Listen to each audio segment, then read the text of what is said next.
Ang kasama sa signal number,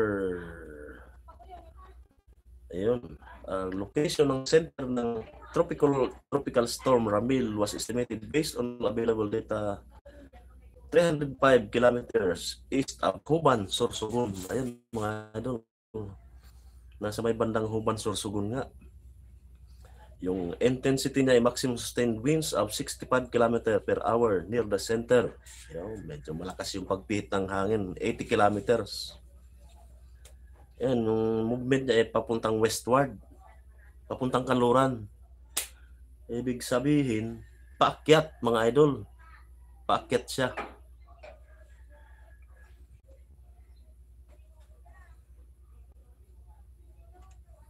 Ayun, naka tropical cyclone signal number